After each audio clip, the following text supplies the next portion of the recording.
Good morning.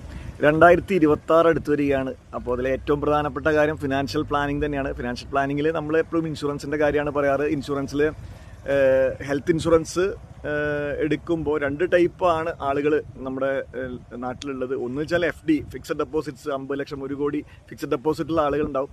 അവർക്ക് ഈ നമ്മുടെ ഈ 50 ലക്ഷം 1 കോടി 2 കോടി ആ ഫിക്സഡ് ഡെപ്പോസിറ്റ് പ്രൊട്ടക്ട് ചെയ്യാൻ വേണ്ടിയാണ് ഹെൽത്ത് ഇൻഷുറൻസ് എടുക്കുന്നത്. കാരണം അതിൻ്റെ ഇൻട്രസ്റ്റ് വെച്ച് 1 ലക്ഷം അല്ല 1 കോടി ഫിക്സഡ് ഡെപ്പോസിറ്റ് ഉണ്ടെങ്കിൽ അതിൻ്റെ ഇൻട്രസ്റ്റ് അറൗണ്ട് 6 lakhs വരുമല്ലോ.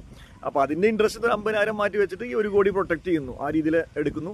ഇനി ഡെപ്പോസിറ്റ് ഇല്ലാത്ത ആൾക്കാരാണെങ്കിൽ നാളെ ഒരു വലിയ കടത്തിലേക്ക് പോകാതിരിക്കാൻ വേണ്ടി നമ്മൾ, അതായത് ഡെപ്പോസിറ്റ്സ് ഉണ്ടാക്കിക്കൊണ്ടിരിക്കുന്ന ആൾക്കാർ അല്ലെങ്കിൽ ഡെപ്പോസിറ്റ്സ് ഇല്ലാത്ത ആൾക്കാരും വലിയൊരു കടത്തിലേക്ക് പോകാതിരിക്കാൻ വേണ്ടി, നമുക്കൊരു വലിയ ഡിസീസ് വന്നു 50 ലക്ഷം രൂപ ആവശ്യം വന്നു കഴിഞ്ഞാൽ നമ്മൾ എന്തായാലും ചികിത്സിക്കുമല്ലോ കടം വാങ്ങിയിട്ട്. അപ്പോൾ കടത്തിലേക്ക് പോകാതിരിക്കാൻ വേണ്ടിയും ഹെൽത്ത് ഇൻഷുറൻസ് എടുക്കണം. അപ്പോൾ എല്ലാ ടൈപ്പ് ആൾക്കാരും, ഡെപ്പോസിറ്റ്സ് ഉള്ളവരും ഡെപ്പോസിറ്റ്സ് ഇല്ലാത്തവരും ഹെൽത്ത് ഇൻഷുറൻസ് എടുത്തു വെക്കണം എന്നുള്ളതാണ് ഒരു നമ്മുടെ ന്യൂ ഇയറിൽ എടുക്കേണ്ട നമ്മുടെ ഒരു resolution. Thank you and good day. Best health insurance purchase ചെയ്യാൻ എനിക്ക് വാട്സപ്പ് ചെയ്യാം ഈ നമ്പറിൽ. Thank you.